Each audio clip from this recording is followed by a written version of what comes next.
Concitoyens et concitoyennes, je me retrouve à cette tribune traditionnelle du 2 janvier, non seulement grandi dans la ferveur du culte des aïeux, mais surtout le verbe dynamisé par le vaste et irrésistible courant des accélérations successives imprimées par l'histoire de notre société pendant bientôt 2 siècles à l'émergence des républiques postcoloniales. Je me retrouve et je vous retrouve la flamme revivifiée au souffle des héros d'une des plus grandes entreprises universelles de la liberté, géants qui propagèrent le génie libérateur de 1804 en faveur des majorités du Nouveau Monde contre la citadelle d'oppression.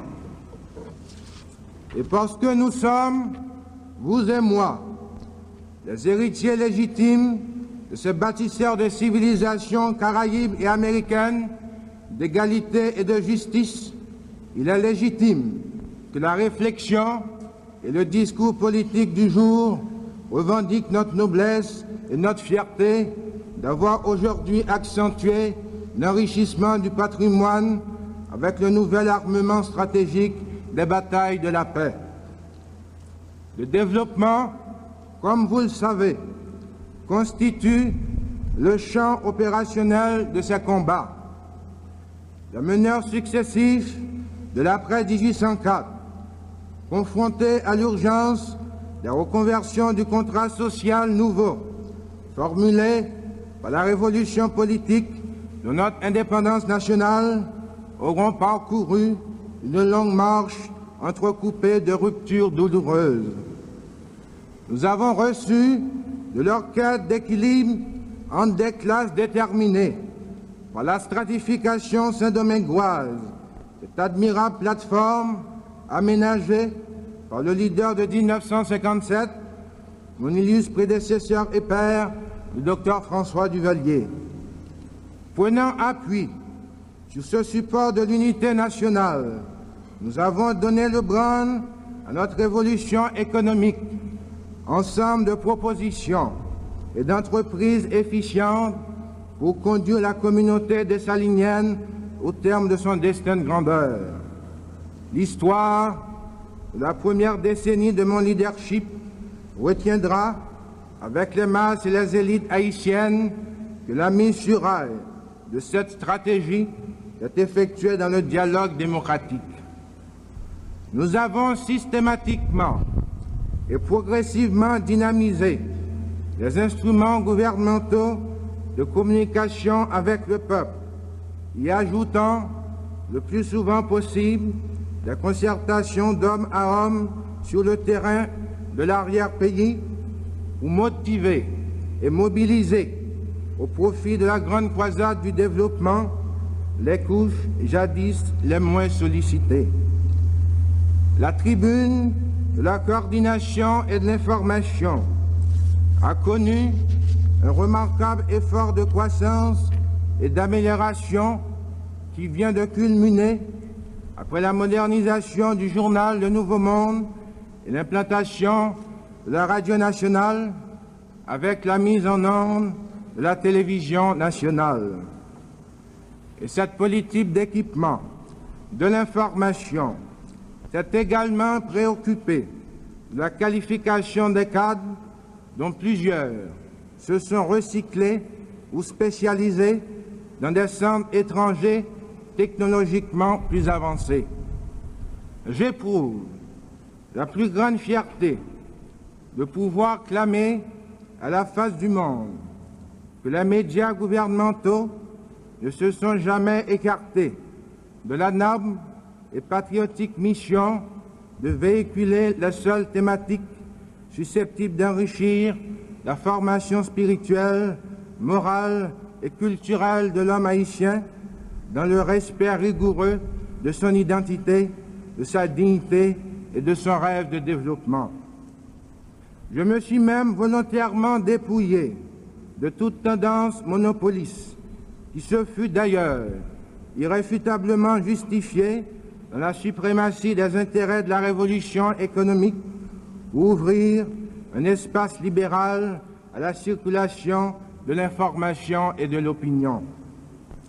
J'en espérais, et j'en espère encore, une concertation féconde des intelligences et des talents autour des objectifs essentiels de l'avenir en construction, l'exploitation fructifiante, la critique objective et de l'autocritique honnête au profit de la réflexion quotidienne et collective sur la réalité nationale. Et mon espoir se raffermit, la certitude d'avoir récemment indiqué la voie de la grandeur par l'exemple et la leçon. Je continuerai, Haïtiens mes frères, à stimuler l'épanouissement progressif de notre démocratie avec la participation des catégories intellectuelles comme moi, motivées pour l'entreprise de promotion économique de la majorité et de la société tout entière. Le libéralisme gouvernemental génère et procède de notre remarquable politique de paix et d'harmonie.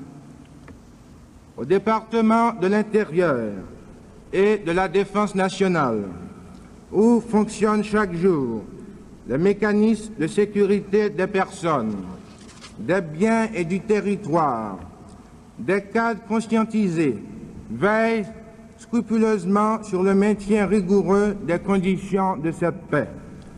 Ils en auront garanti l'existence et le renforcement par une approche souple et flexible des activités du corps social, laquelle se révèle suffisamment intelligente pour désamorcer les tendances les moins caractérisées aux antagonismes futiles. Toute cette stratégie implique, bien entendu, une étroite participation à la politique gouvernementale de décentralisation avec un programme systématique de réhabilitation des communes et municipalités de 9 départements géographiques de la République. Nous avons atteint, à ce carrefour de 2 décennies hautement significatives, le moment historique de la grande combite pour une accélération percutante de la révolution économique.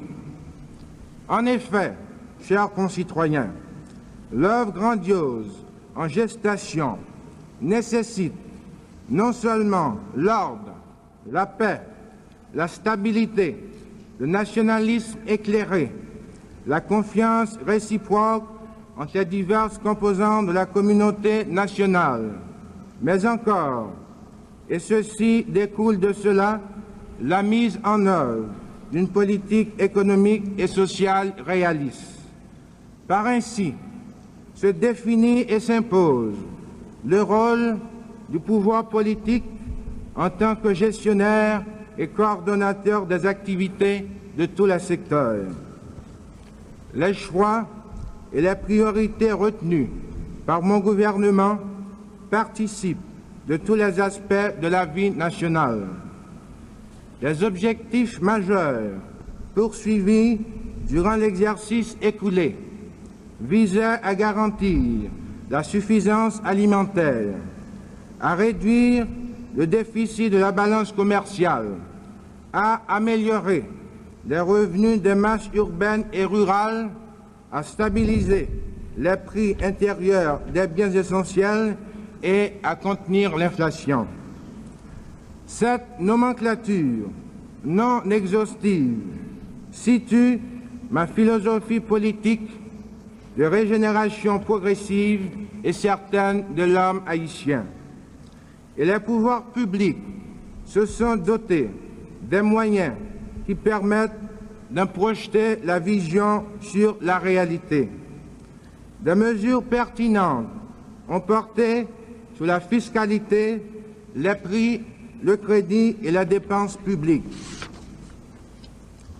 Avec l'exercice 1979-1980, mon gouvernement franchit un nouveau seuil et accède à un nouveau palier dans la lutte contre le sous-développement. Donnant suite aux engagements souscrits aux assises de la commission mixte tenue à Washington en août 1979, l'État haïtien a centralisé en un compte unique dénommé Trésor public toutes ses recettes fiscales dont la perception désormais est exclusivement confiée aux deux administrations suivantes, l'administration générale des douanes et l'administration générale des contributions. Du même coup, sont rentrées dans le Trésor public pour être redistribuées après comptabilisation toutes les recettes affectées auparavant à d'autres fins. C'est à partir de cette décision que l'Office du budget a établi le budget global qui embrasse pour la première fois la totalité des ressources de l'État et prend en charge l'approvisionnement de tous les organismes publics par des allocations budgétisées. Cette réforme profonde est engagée en vue d'arriver à une présentation du budget national nouvelle tant dans ses éléments essentiels que dans sa structure même.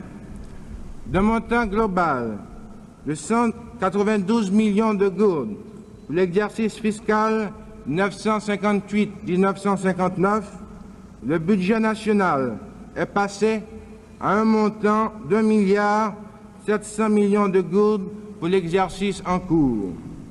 Cette performance révélatrice s'explique en particulier par l'application des mesures adoptées par mon gouvernement dans le cadre de la réforme fiscale et budgétaire. Celle-ci s'est attachée principalement à l'amélioration des structures budgétaires afin d'adopter une classification fonctionnelle devant déboucher sur une programmation et une distribution rationnelle des recettes et des dépenses publiques.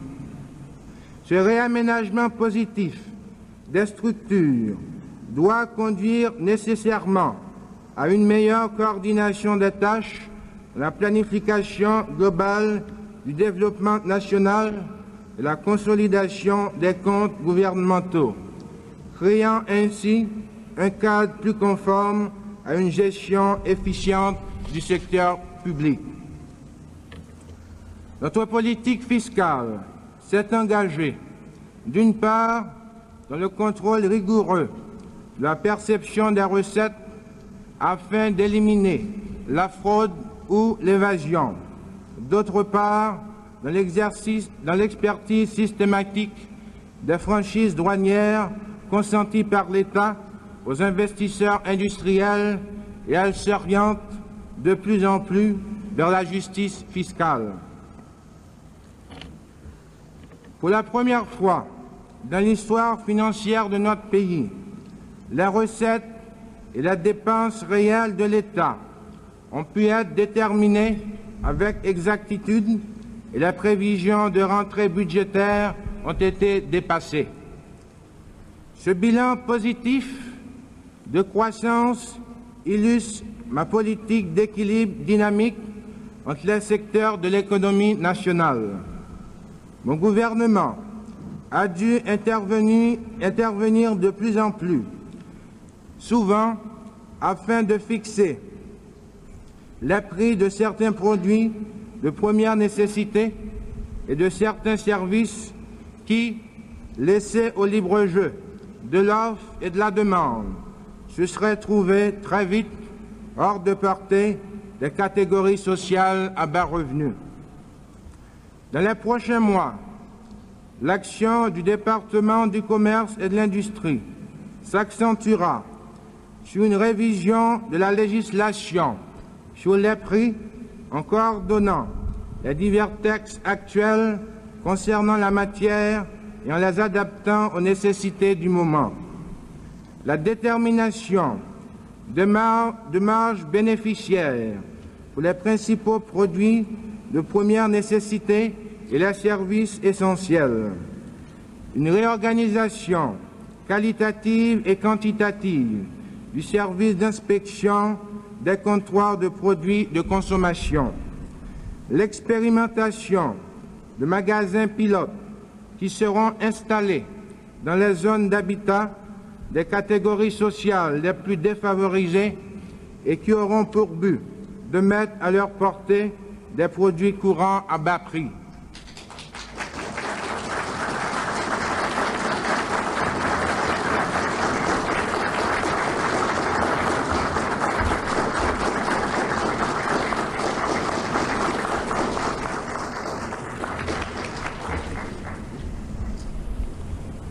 Il importe de signaler que ma politique de lutte contre l'inflation et de stabilisation des prix va utiliser de plus en plus largement l'instrument tarifaire qui consiste à proposer à l'autorité financière la réduction des taxes sur les produits de première nécessité et à compenser la baisse de recettes subséquentes par l'aggravation de la fiscalité sur les produits de luxe ou non essentiels.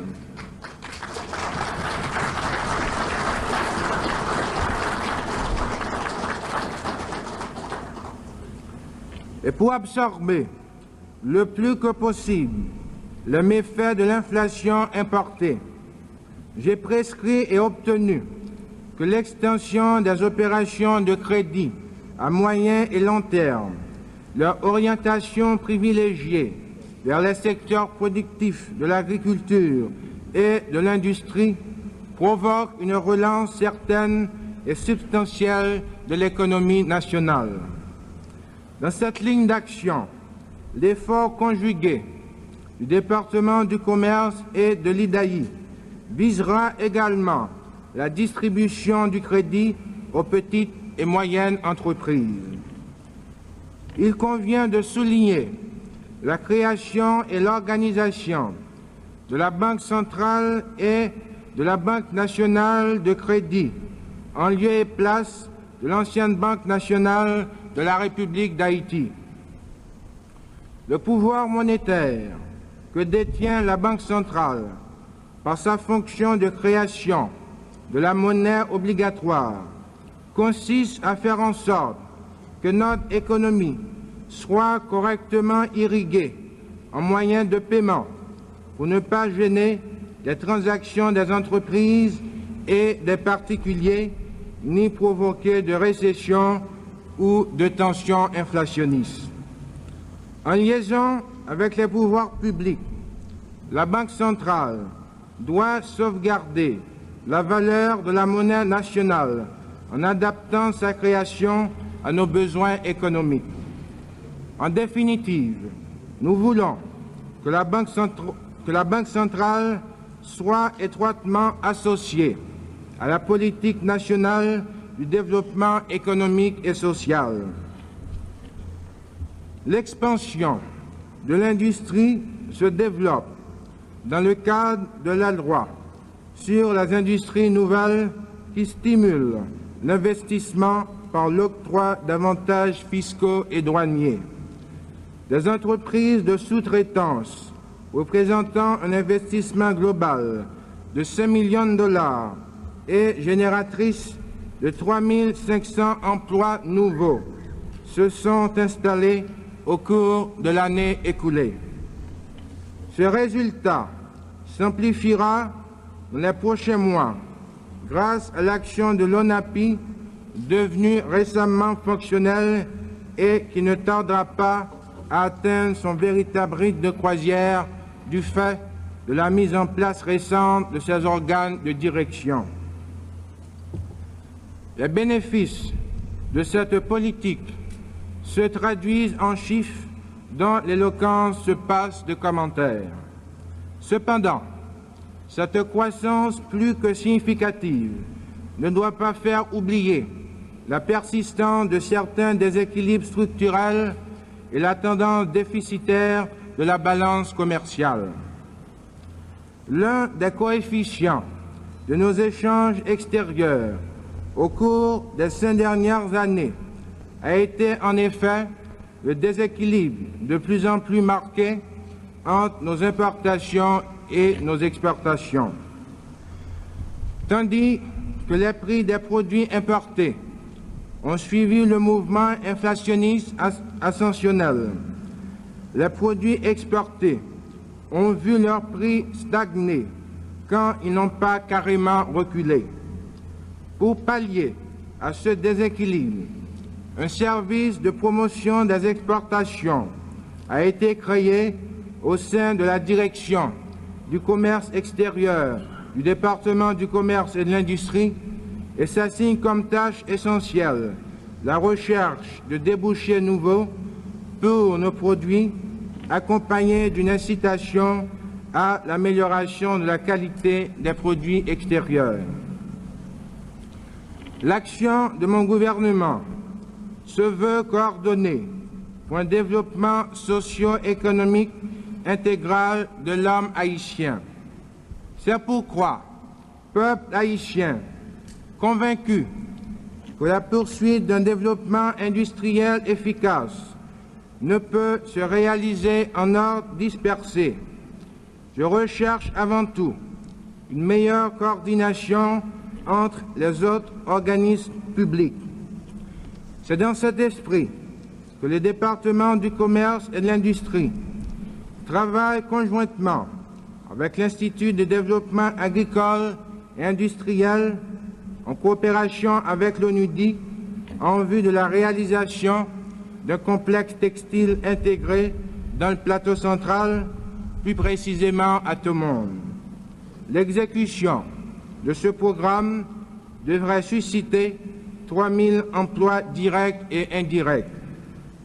D'autre part, en conformité des directives contenues dans le plan d'action immédiate, le département du commerce et de l'industrie favorise hautement la création d'une fédération des industriels haïtiens organisée à partir de branches d'activités spécialisées, de même qu'il travaille actuellement à la mise en place d'un système de concertation permanente avec les industriels afin d'examiner avec eux les questions spécifiques de leur branche et envisager les solutions les plus adéquates. Et le dialogue avec les agences de coopération externe, la concertation avec le secteur privé s'approfondissent intelligent, prospectif et axé sur notre réel.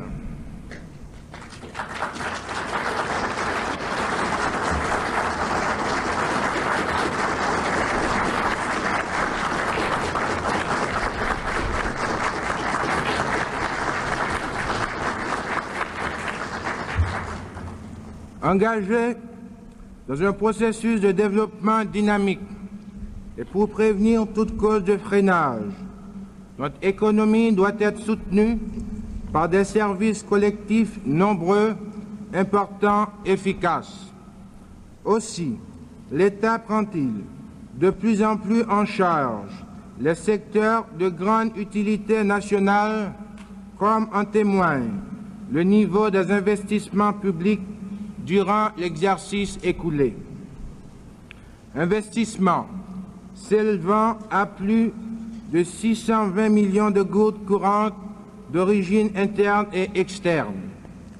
Le secteur des infrastructures routières s'est enrichi des réalisations suivantes.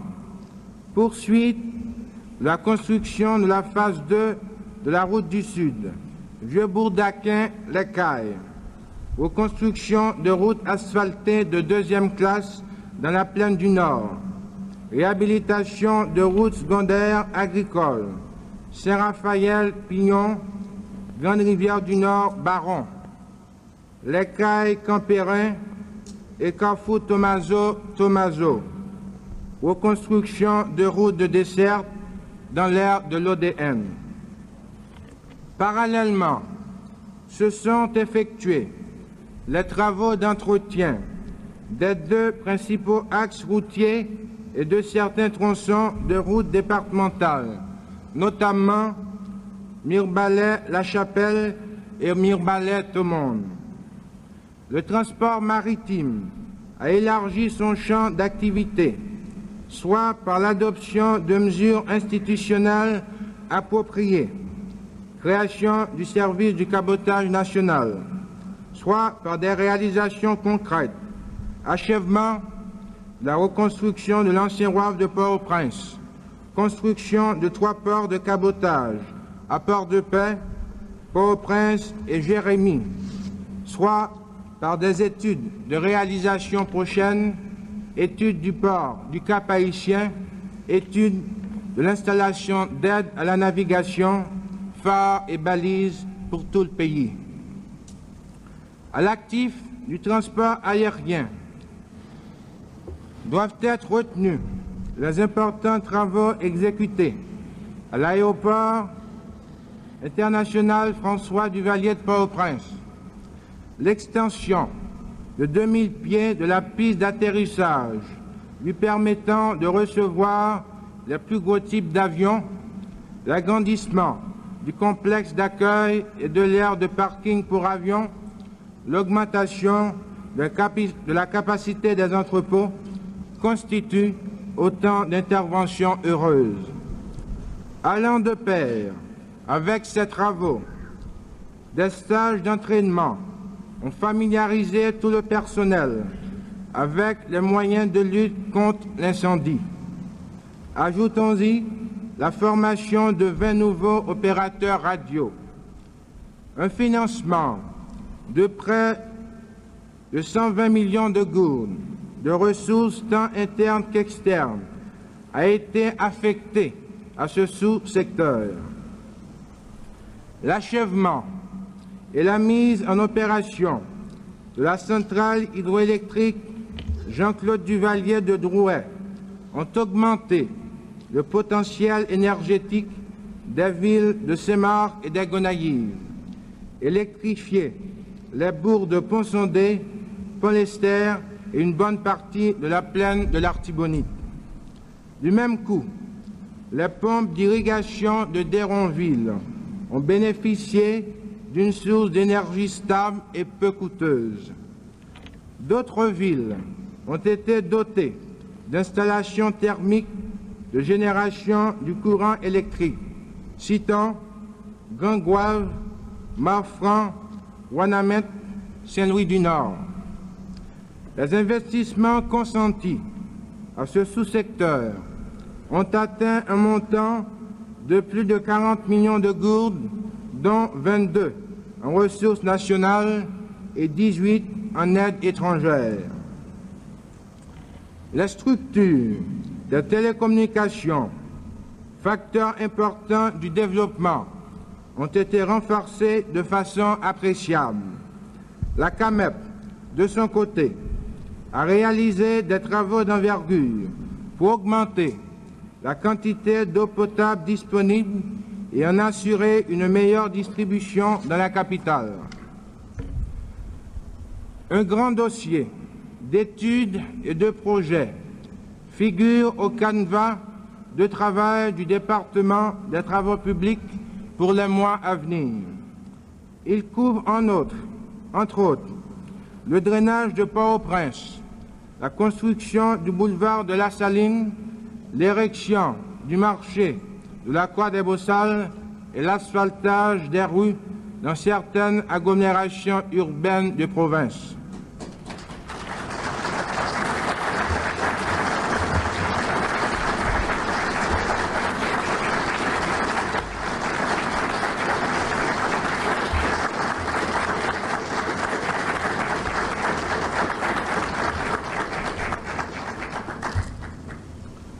Cette politique de l'environnement s'est étendue à l'encadrement des conseils communautaires afin d'en stimuler la créativité dans l'aménagement de leur milieu et la production toujours plus élargie de biens d'usage et de consommation. Peuple haïtien, si, dans mon message du 22 septembre 1979, j'ai accordé une place prépondérante au secteur agricole, c'est parce que je demeure convaincu que la performance enregistrée jusqu'ici dans ce domaine n'accède pas encore à la vitesse de croisière de l'économie nationale. Le bilan des activités du département de l'agriculture, des ressources naturelles et du développement rural atteste sans doute d'une dynamique axée sur la promotion de la classe paysanne. Néanmoins, le mouvement coopératif et l'action communautaire, base sur laquelle doit s'ériger l'édifice d'une agriculture capable d'être réconciliée avec les objectifs de promotion économique et sociale du paysan haïtien, mérite une plus grande attention. L'insertion de nos planteurs dans le courant de la modernité, compte tenu de notre régime foncier, ne peut être réalisée en dehors des structures d'organisation coopérative ou paracoopérative, seules aptes à conditionner la formation des leaders, l'introduction massive et harmonieuse des technologies améliorées au moindre coût, ainsi que la planification de la production et de la commercialisation. C'est pourquoi j'ai instruit le titulaire du département de l'agriculture, des ressources naturelles et du développement rural d'entreprendre des démarches urgentes destinées à relancer le mouvement coopératif. Il va de soi que la refonte du cadre institutionnel de ce ministère est un préalable à nos ambitions. Tout en satisfaisant les légitimes aspirations des populations concernées, cette stratégie devra se conformer aux exigences de l'accélération du développement agricole et de la croissance économique. Les 1410 hectares irrigués, les plantations de 600 hectares de café, de 250 de cacao, les 600 croisements de bovins enregistrés, les 123 hectares de terres reboisées, les 110 600 mètres de canaux contours, les 25 000 poussins mis à la disposition des petits éleveurs, le million d'alevins distribués à travers le réseau de bassins piscicoles, les quelques 3 millions de gourdes investies à partir du Bureau de crédit agricole, l'assistance à 186 conseils communautaires, la formation de 130 leaders paysans qui ont également diffusé de nouvelles connaissances à quelques 3 680 exploitants agricoles, sans oublier l'excellent programme permanent de production vivrière, constitue certes un actif au crédit du département de l'agriculture, des ressources naturelles et du développement rural. Toutefois, il convient de souligner que même à ce rythme, la croissance de notre production agricole ne nous permettra pas d'atteindre nos objectifs alimentaires ni de résoudre nos problèmes de développement qui, à long terme, risquent de s'amplifier. Mon plan d'action immédiate dans le secteur agricole vise donc l'augmentation globale des denrées alimentaires, celle des revenus des agriculteurs et la relance de l'emploi dans le monde rural, ce qui enrichira la diète alimentaire du peuple haïtien tout entier. Je m'en voudrais pourtant de ne pas faire ressortir que les perspectives d'avenir de notre agriculture s'annoncent des plus prometteuses. Notre optimisme puise sa raison d'être dans les nouvelles stratégies élaborées. J'ai instruit le responsable du département de l'agriculture d'étudier la mise en valeur des hautes terres déclivées afin d'élever le niveau de vie de leurs habitants tout en protégeant nos ressources en sol. Dans un futur pas trop lointain, l'effort gouvernemental dans le domaine de la recherche appliquée obtiendra pour nos techniciens la possibilité de mieux cerner la réalité multiforme de notre agriculture qui cherche encore sa voie à travers cette large gamme de paramètres bioécologiques d'un territoire caractérisé par de fortes pentes, un climat erratique et une insuffisance des eaux de surface.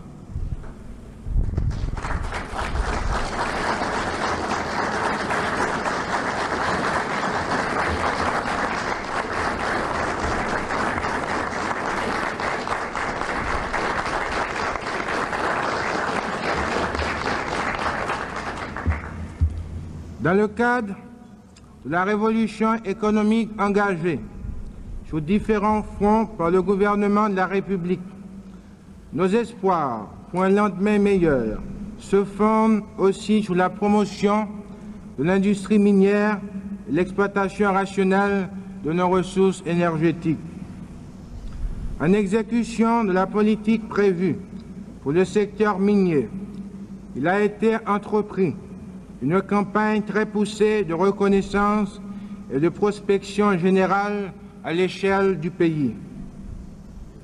De même, des dispositions ont été adoptées pour stimuler les investissements tant nationaux qu'étrangers.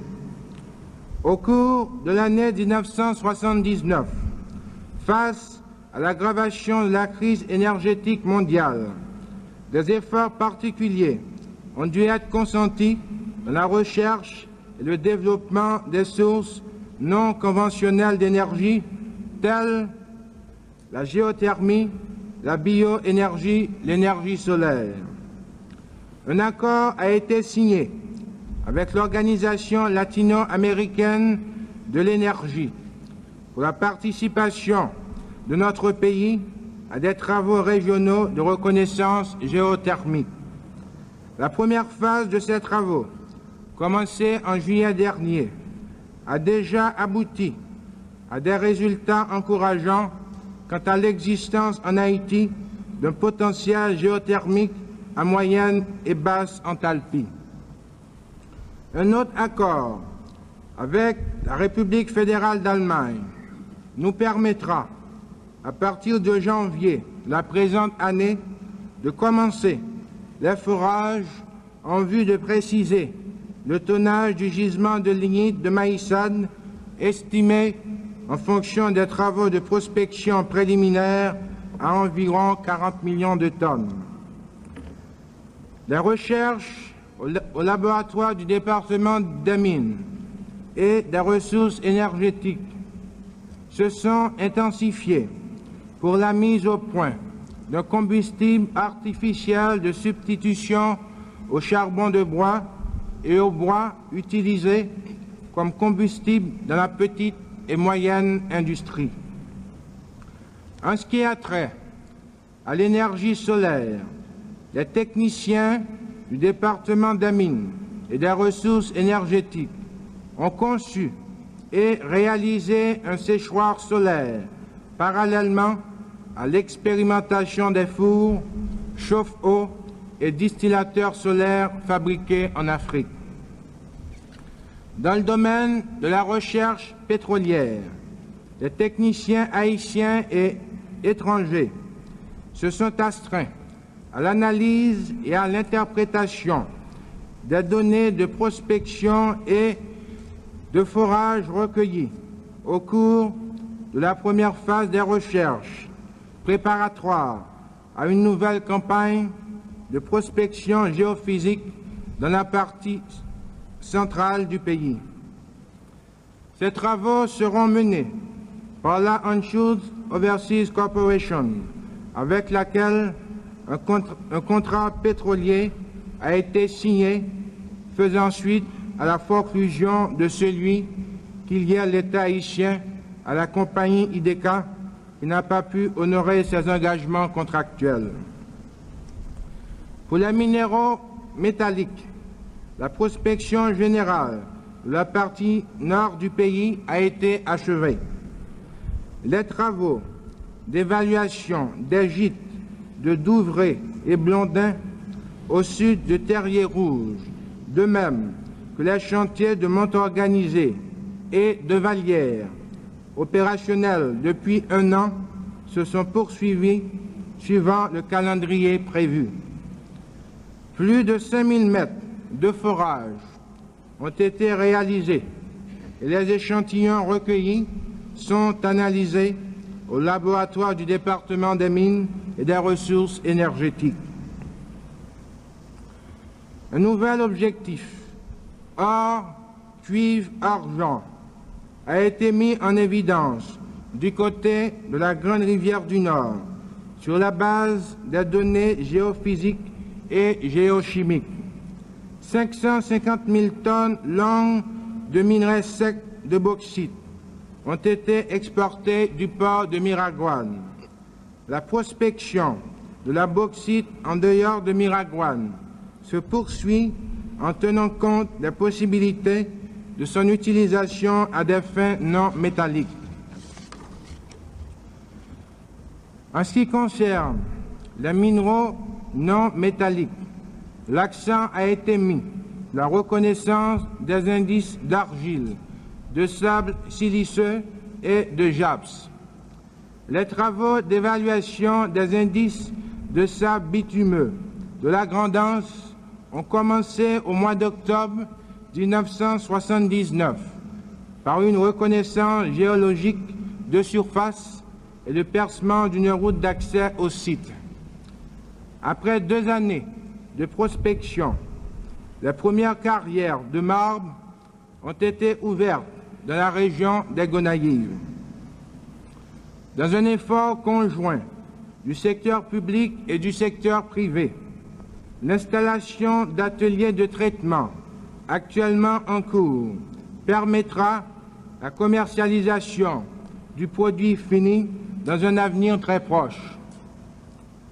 L'éclosion de cette nouvelle industrie apparaît comme un symbole de la collaboration entre le gouvernement et le secteur privé national dans la lutte contre le sous-développement.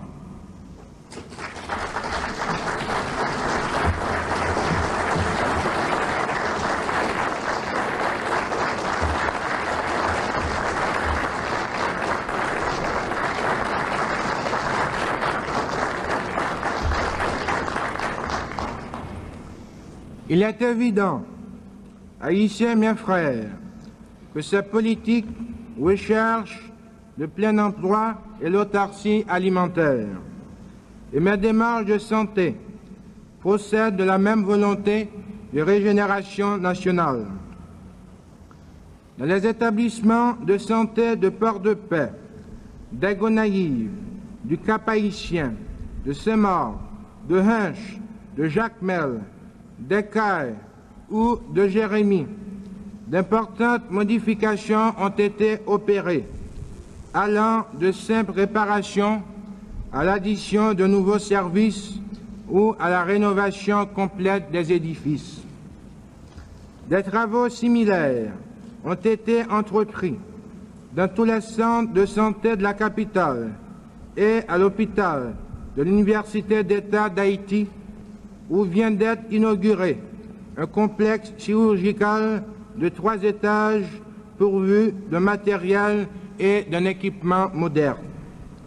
De même, la majorité de nos hôpitaux de district disposent actuellement d'ambulances, d'appareils de radiographie et d'une salle d'opération. Le programme de régionalisation médico-sanitaire entrera cette année dans sa phase de prestation effective. Avant la fin de ce mois, seront mis en service dans le seul district sanitaire de Miragoâne les nouveaux édifices de l'hôpital de Miragoâne, du centre de santé avec lit d'Aquin, de même que les dispensaires de la petite rivière de Nip, de Changieu, d'Asile et de Mouillage-Fouquet, tandis que dans le nord-est commencera à fonctionner le centre de santé avec lit de forte liberté qui se veut, à juste titre, un exemple de ce que le mouvement communautaire, l'État et l'assistance internationale peuvent réaliser quand ils coopèrent au relèvement socio-économique d'une collectivité. Par ailleurs, il est très probable qu'avant la fin d'octobre 1980, les populations du Nord et du Sud reçoivent des soins de santé plus élargis. Les 4 autres régions sanitaires de la République seront prochainement pourvues. Des travaux de réaménagement et d'agrandissement sont en cours au local de la faculté d'odontologie où seront installées bientôt 35 colonnes dentaires ainsi qu'un équipement complet de laboratoire. Les activités de diverses sections de la division d'hygiène familiale ont été intensifiées et ont permis d'étendre les programmes de planification familiale et de protection materno-infantile. Les activités de cette division se sont intégrées au plan national de santé. Des vaccins ont été distribués, des visites domiciliaires effectuées, des données épidémiologiques collectées pour bâtir une meilleure carte de surveillance sanitaire. Le pouvoir judiciaire, garant du contrat social, suit avec fidélité le rythme de croissance de notre société.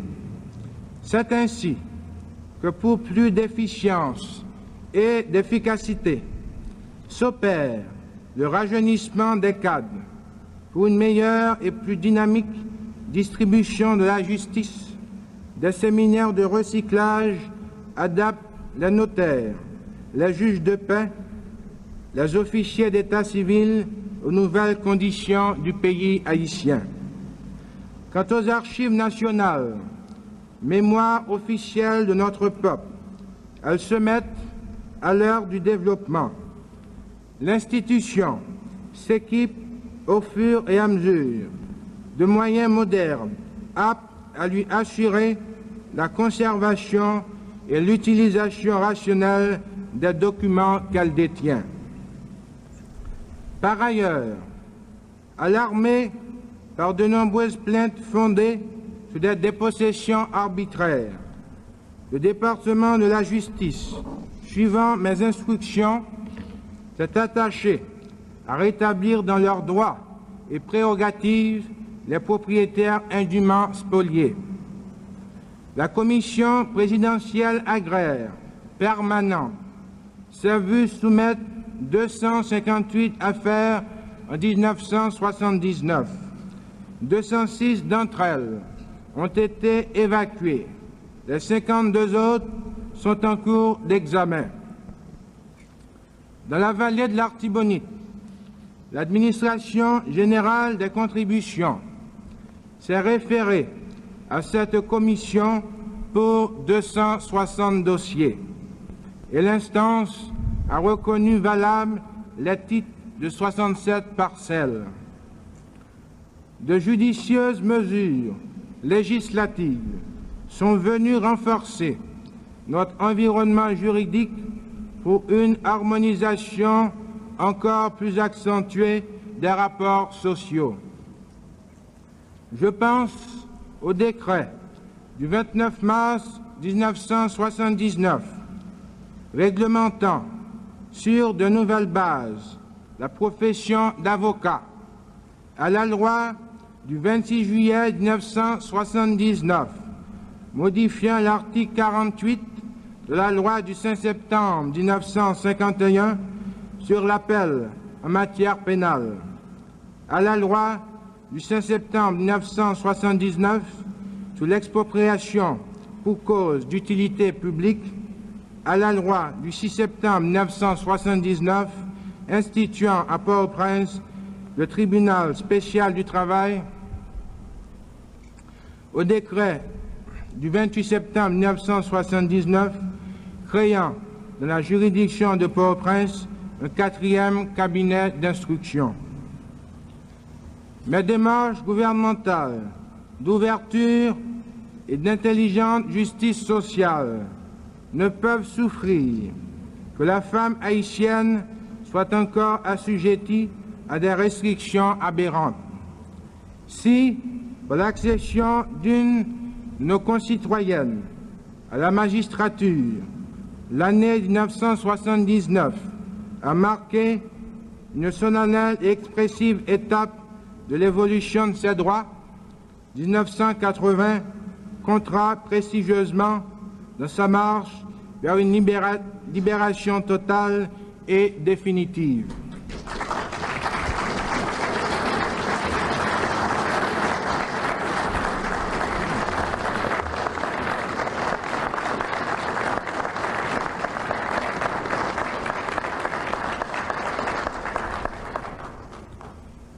La Commission de refonte des codes haïtiens travaille à des projets de loi tendant à changer et à améliorer le statut légal de la femme haïtienne. L'an dont nous sommes au 2e jour accélérera la réalisation de l'Institut des hautes études juridiques et de la Chambre des notaires d'Haïti.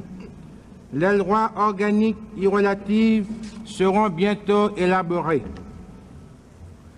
Dans mon optique de justice et de promotion, j'ai confié au ministère des Affaires sociales la mission de défendre ma stratégie du développement économique et social, de défendre les intérêts sociaux des travailleurs et de poursuivre les objectifs d'emploi de mon programme de gouvernement. Ma politique tend vers la modernisation des structures et des fonctions humaines de l'administration publique du travail, la mobilisation des ressources humaines et la participation systématique des divers groupes d'intérêt dans la formulation, l'élaboration et l'exécution des décisions en faveur de la productivité et du bien-être généralisé. J'ai noté avec satisfaction que l'année 1979 a été marquée par une affirmation accrue de la conscience ouvrière, une plus grande harmonie dans les relations entre le patronat et le salariat et une médiation plus ouverte et plus active de l'administration publique du travail. Ces conquêtes sociales qui marquent de façon irréversible la démocratie haïtienne et lui confèrent un statut exemplaire seront intensifiées par un vigoureux effort de modernisation des structures et des fonctions du ministère des Affaires sociales. La réorganisation du service de l'inspection générale et de la main-d'œuvre permettant ainsi d'améliorer la connaissance scientifique du milieu industriel et d'aménager des possibilités d'intervention ponctuelle dans les relations de travail.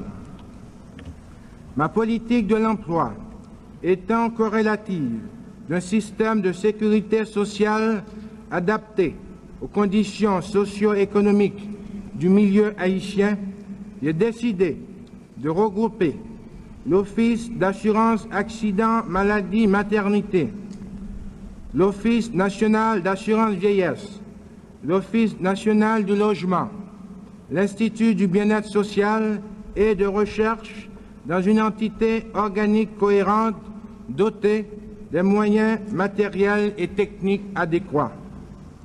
L'imposant bâtiment de la Direction générale de la sécurité sociale concrétisera dans le béton cette dimension fondamentale de ma gestion des affaires de l'État.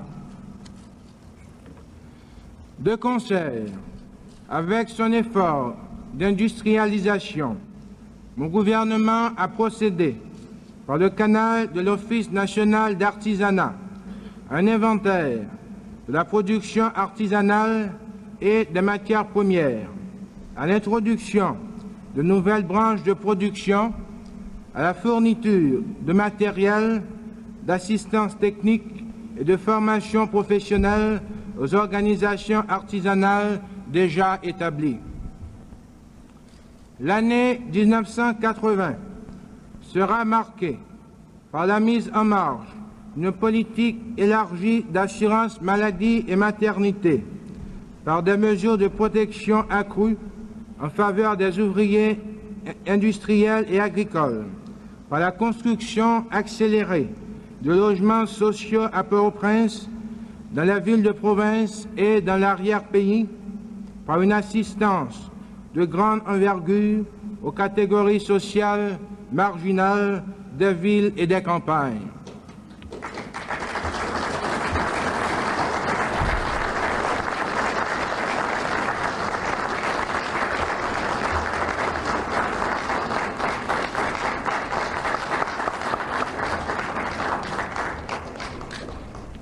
Je ne cesserai, dans le présent et dans l'avenir, d'insister sur l'importance que revêt pour ma révolution économique une politique sociale d'avant-garde soucieuse de l'affirmation de notre identité culturelle et génératrice d'innovation technologique.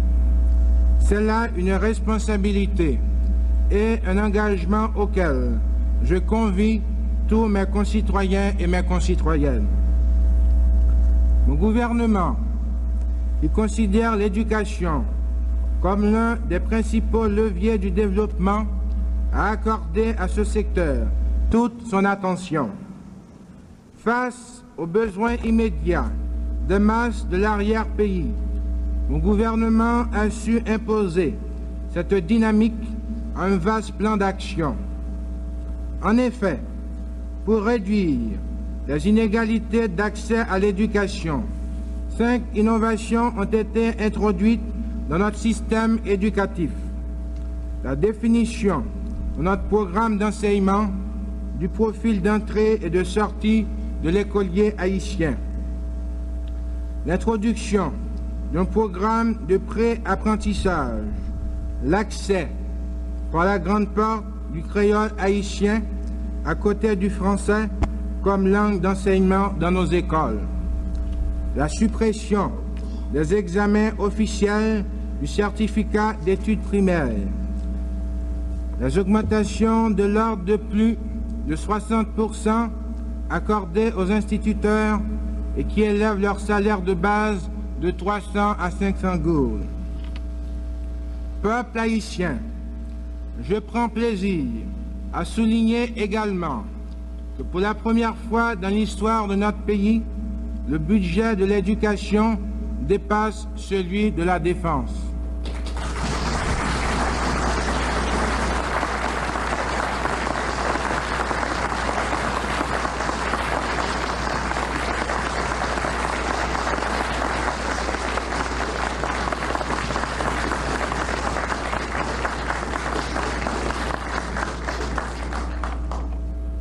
Toutes ces dispositions ont été prises afin de concrétiser les objectifs prioritaires du plan quinquennal 1976-1981.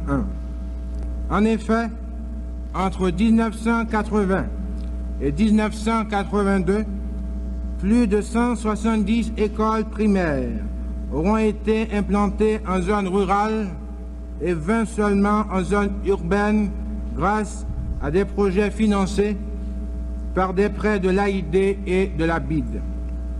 Ajoutons-y celles édifiées par les communautés para-urbaines et les établissements fondés à partir de ressources tirées du budget national et de l'assistance bilatérale.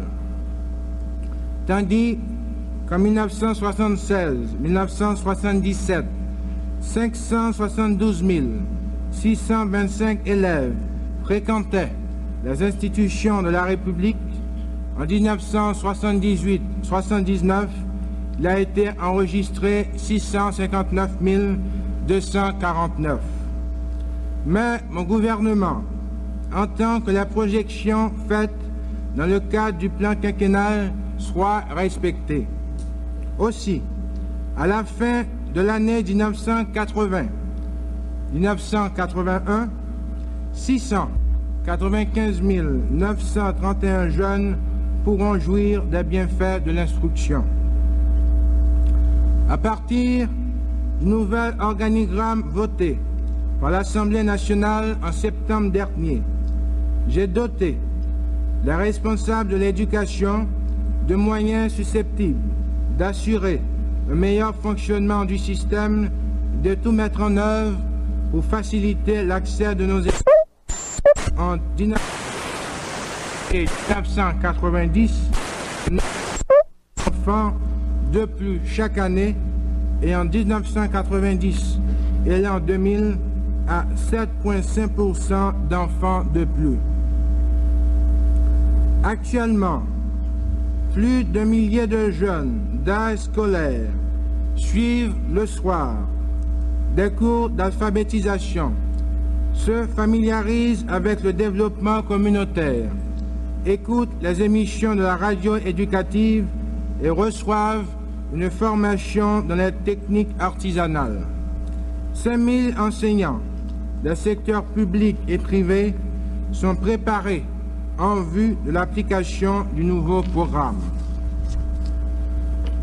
Au niveau de l'enseignement secondaire, pour absorber le taux toujours croissant de la clientèle, mon gouvernement a décidé de construire 7 lycées d'une capacité minimum de 2000 élèves chacun. En outre, un 8e à vocation classique et professionnelle comportant 60 salles de classe sera érigé dans la zone de Sans-Fil à Saint-Martin. Le commerce et l'industrie participeront à l'édification de ce bâtiment. Il est aussi prévu la construction de 2 nouvelles écoles professionnelles et techniques secondaires, d'un centre de perfectionnement rapide et d'une école moyenne d'agriculture capable d'héberger 175 étudiants sous le régime de l'internat.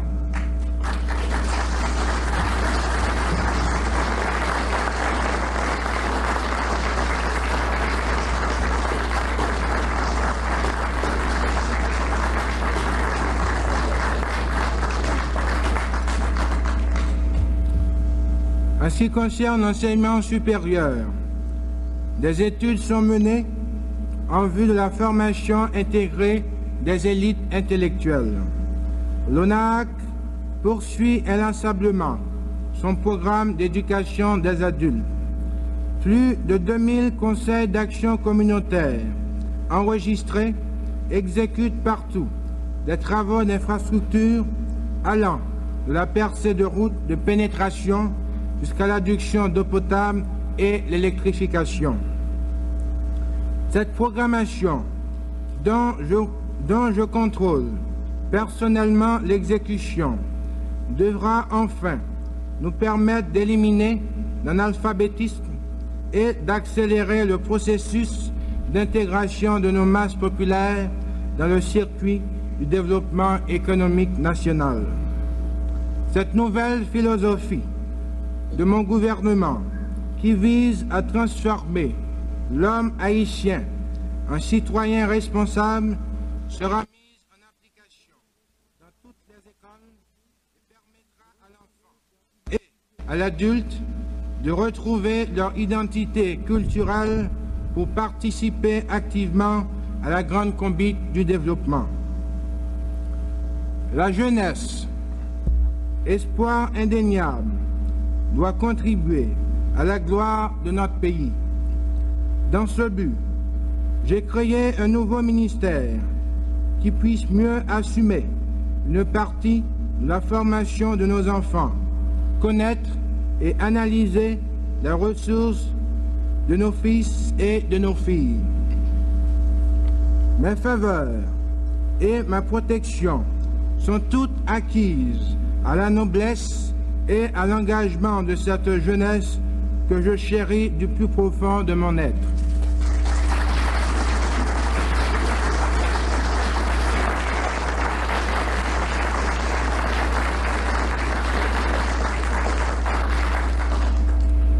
L'inventaire de nos actuelles installations sportives, tant de la capitale que des provinces, révèle de gros empêchements à une pratique généralisée des sports.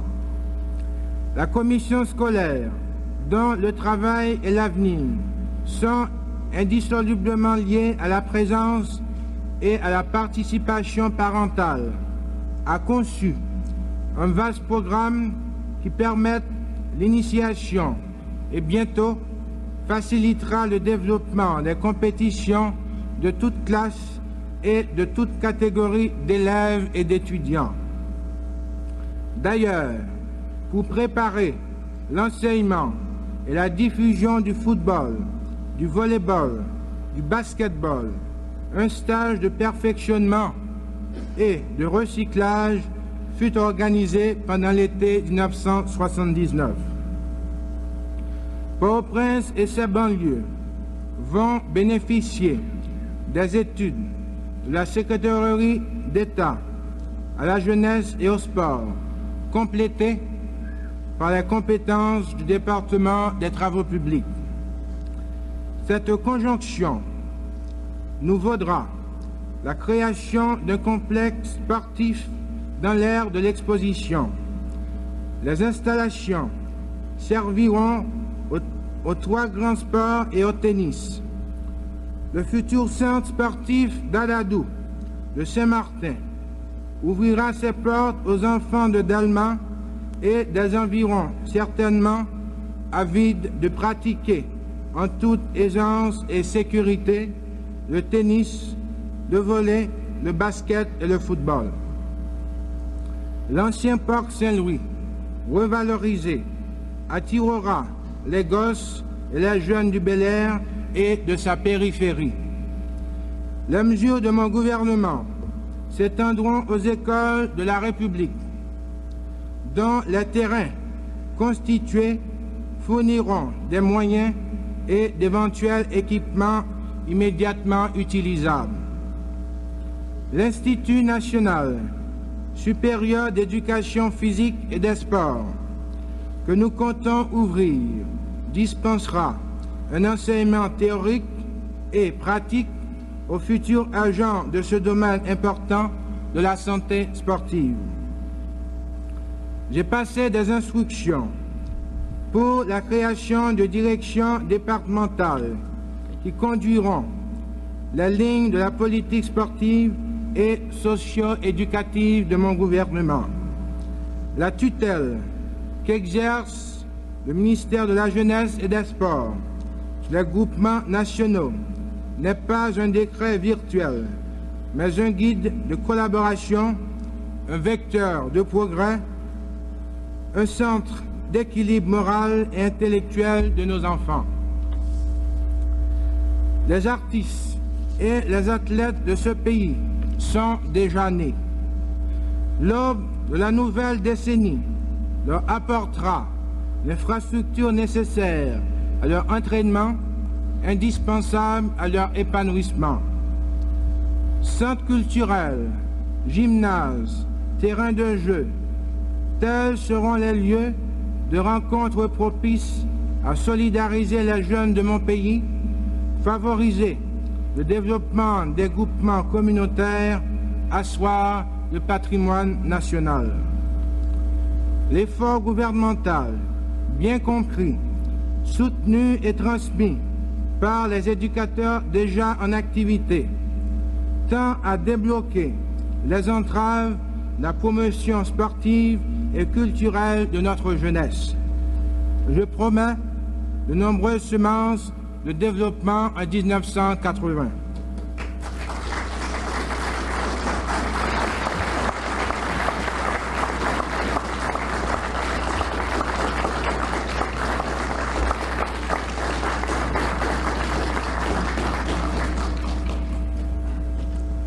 J'ai foi dans le courage, la ténacité et la remarquable créativité de mon peuple. Cependant, je compte également la coopération de la communauté internationale, dont la bonne volonté à notre égard ne s'est jamais démentie. D'ailleurs, le cheminement de notre diplomatie sur le nouveau podium international, sous-tendu par les concepts modernes d'une interdépendance entre les peuples, n'a point manqué de soulever l'intérêt mondial. La rentabilité de cette orientation de notre politique étrangère est manifeste.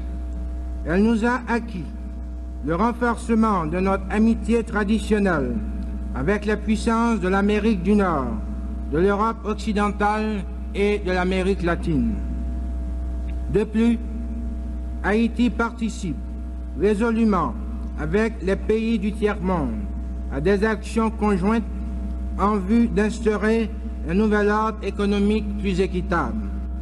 La totale ouverture de notre diplomatie en direction des pays et des institutions du tiers-monde et de la Caraïbe est appelée à contribuer valablement à notre stratégie globale de promotion de tous les secteurs de l'activité nationale.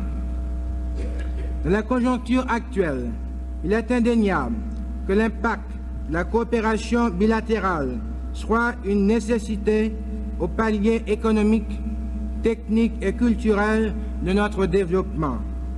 Aussi, avons-nous fait de cette conviction le moteur des démarches de notre politique étrangère.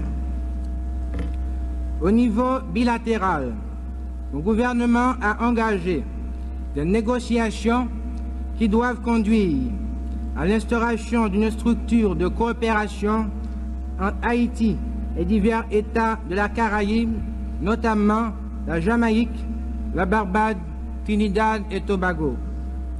Nous avons commencé à recueillir les fruits de la coopération haïtiano-dominicaine, illustrée par le sommet historique de Jimani-Malpasse et très vite concrétisée par l'édification en commun du barrage des Pédernales.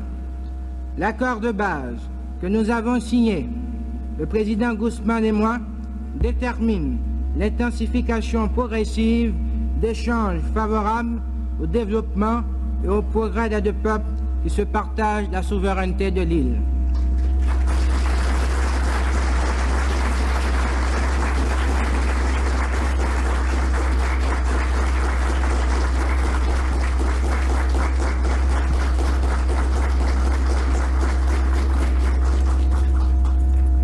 Sur le plan continental, nous nous sommes préoccupés de raffermir nos relations d'amitié avec les nations sœurs.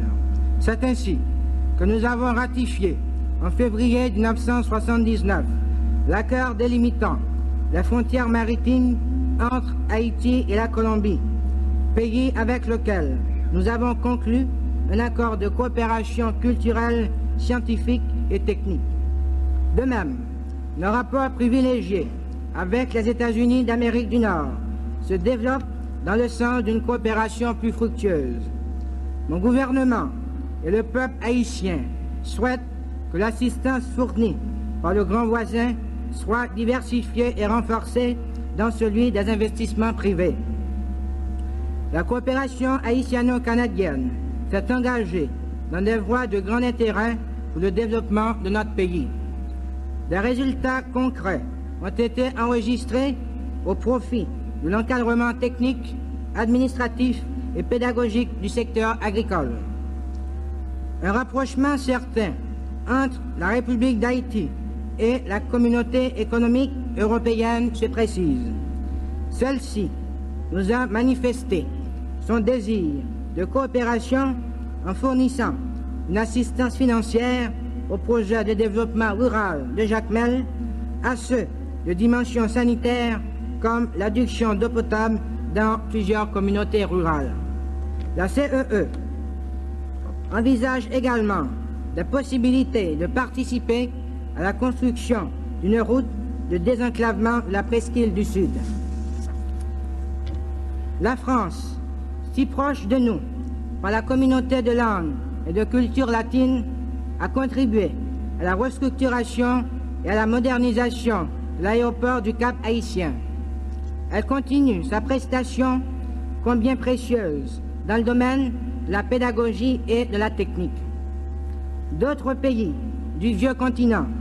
Le Danemark, l'Autriche, l'Italie ont aussi collaboré au programme de formation de cadres par l'organisation de stages et de séminaires intéressant la planification administrative, économique et écologique. Une place de choix revient à la République fédérale d'Allemagne, dont l'assistance est inscrite sur le mur du barrage de Douai et continue de se manifester dans des réalisations et projets d'infrastructures agricoles, énergétiques et industrielles. Dans un avenir très proche, nous envisageons d'accentuer notre présence dans les pays scandinaves par l'établissement de missions diplomatiques. De leur côté, certains pays de l'Europe de l'Est, notamment la Pologne et la Roumanie, ont entamé des pourparlers avec mon gouvernement en vue d'établir des rapports diplomatiques et économiques plus intenses avec la République d'Haïti.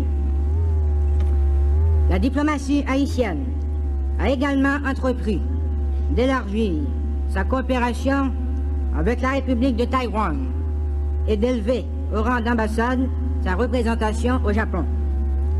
Elle explore en même temps des possibilités de dialogue avec un plus grand nombre de pays du Proche et du Moyen-Orient en général, et en particulier avec les États producteurs de pétrole qui occupent de plus en plus, au fil des événements de la crise énergétique, une place prépondérante sur l'échiquier international. Notre seule réserve, de nature à la fois idéologique et conjoncturelle, est exprimée récemment par un jugement sévère à propos du conflit opposant Washington et Téhéran. Aux grandes instances internationales, à l'OEA, aussi bien qu'à l'ONU, la voix d'Haïti n'a jamais manqué de soutenir toutes les coalitions du monde libre pour la défense de la paix.